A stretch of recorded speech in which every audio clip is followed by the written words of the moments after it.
Yes, hello folks, welcome back. I am hoping you are doing well wherever you are. Now the day has come for Kenyans to know who were the real winners in the just concluded by-election. And you see, most Kenyans believe that this by-election was not a credible one. Ruto knows that UDA did not win in Mbeere and UDA did not win in Malaba. Hiyo anajua. We have evidence kwamba yeye mwenyewe alipiga simu kwa OCS kwa kituo kimoja na kingine in Mbeere akasema ni lazima yule mtu sijui Mudhende lazima ashinde. And kama wakili Njero amesema we are going to have a very clear strong petition. Because of the shocking revelations we have seen from the opposition and from Kenyans at large. And we have been discussing this matter every day here. Because my followers, my subscribers would want to know what really transpired. Now, what formula do you think led to the winning side? Because William Ruto has been just stamping, saying that he is unstoppable and Gachagua is not a threat to him. In fact, right now, he's talking about 4 terms. Yesterday, he talked about 30 years. The other day, he talked about ruling for 20 years. And you see, he's introducing this matter to Kenyans. He began by sending UDA member of parliament, to tell Kenyans that they are going to change the constitution. That it is possible to move Kenya from a third world country to a first world country before I die. It's possible. In the next, by the time I get to 90, Kenya should be a first world country. And that is just about 30 years from now. And Kenyans shouted. And now he's saying that he can rule this nation for 20 years because he has the dream to change this nation. In short, what he's saying is that he's the only person who can change this country. He's the only person, no one else. Politics sometimes becomes sweet when you listen to leaders talking. Now, people, the opposition, during the weekend, came out again blazing and said that they are ready now to meet the Supreme Court or the High Court. If the High Court will not listen to them, they will go to the Supreme Court because it is the right for any challenger to go to court. That's the best way to settle election disputes. And now they're saying there's a formula used by the IBC together with the government to rig the candidate out. Because they believe that IBC played a big part in this election. But some of them are saying that how can the IBC be trusted in the next general election? Today's by-election should concern everyone and especially the private sector. When democracy and free will is threatened or subdued, it affects the private sector the most and especially the real estate industry. Free and fair election is so fundamental because it's not only a political ideology, it's the economic infrastructure of this nation. And when the same is threatened, instability, uncertainty follows. Now, first of all, they have claimed that there were 15,000 pre-marked ballot papers allegedly failing in. They say that they showed up in a sudden, as in this form, they show up as sudden spikes in Mudhende's Form 34A totals in rural stations. I mean, Mudhende's Form 34A, it is said, they say that they were marked papers in an hotel. And of course, I remember a day before elections, Gachagua came out gun blazing and said Kindiki was somewhere spearheading the marking of the ballot papers. Of course, this can only be proven in court.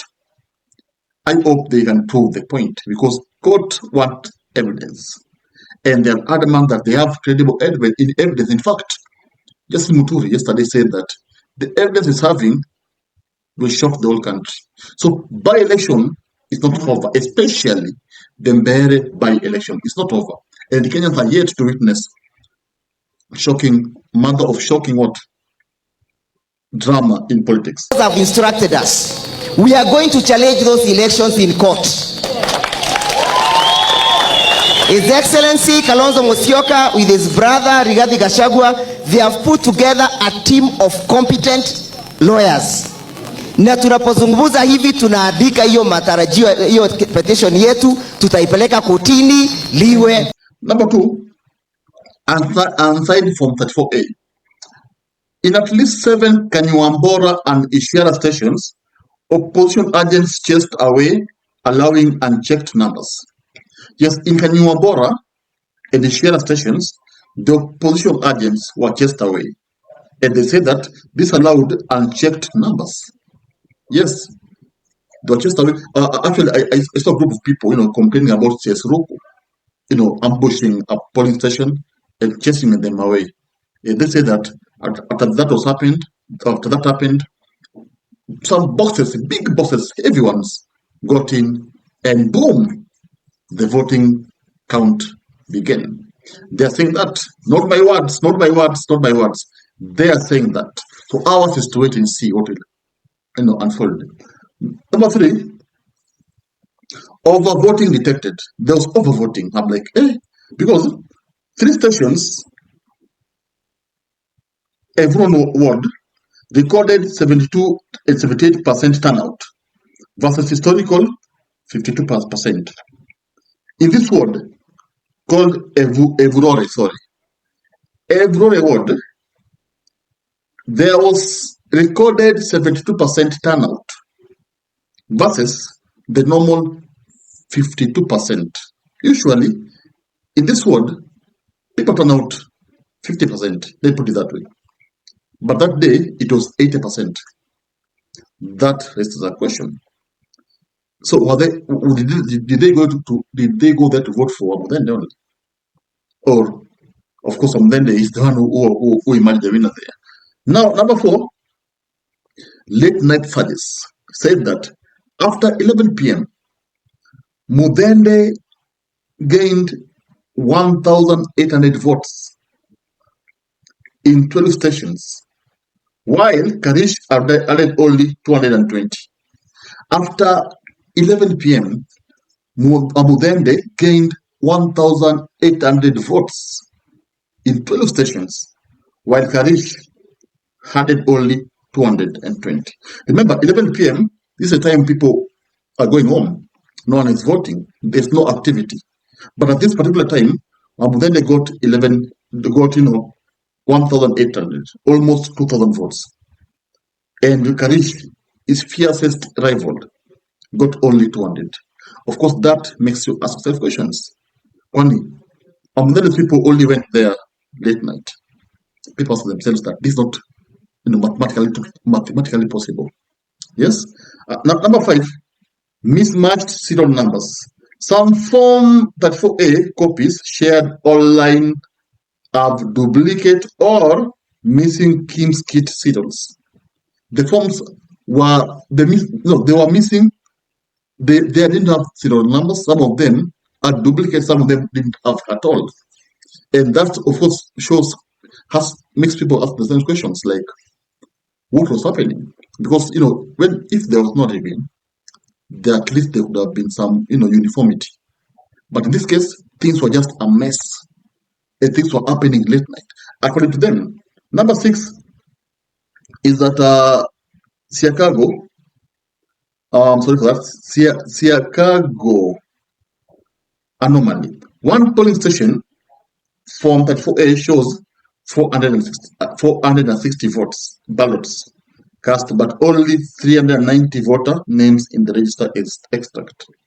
As in the register, there were only 398, but the people voted were 460. So where did the extra come from? Those are some of the things the opposition is coming up with. And also, rejected ballots suspiciously low. Only 0.4% rejected nationwide in this by elections, only 0.4% rejected. Like there was not rejected. Things were just perfect. Perfect on the side of the government. Some questions. So, and of course, we talked about the margin. The margin, 494 margin, a small margin.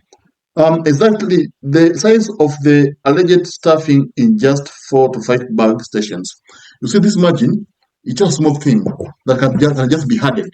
Of course, you're not saying that it was hardened, but these are the points the opposition is coming up with, claiming that they have to go to court and, of course, show evidence. So the question is, will the courts, you see, issue here is not the evidence as per se, it's what the courts will say. Because in Kenya, many times we have seen politicians crying for justice. For example, the late Raila has been crying, claiming that the courts favored Ruto. Yes, he's been saying that.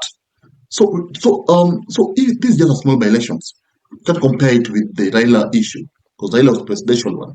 So do you think the courts will, agree with the opposition and stop the violation? Because if the evidence is true, if they can prove it, then I think they ought to stop it. And of course, call for a fresh election or call for a recount.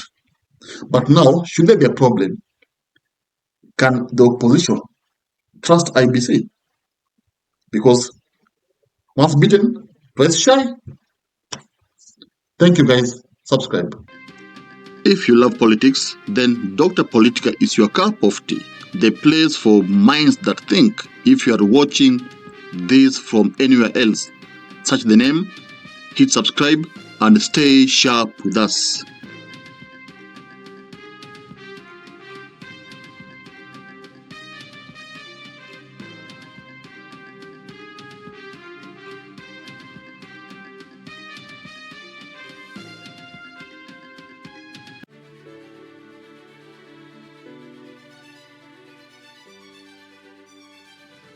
Thank you for making Dota Politica your home for fearless political truth.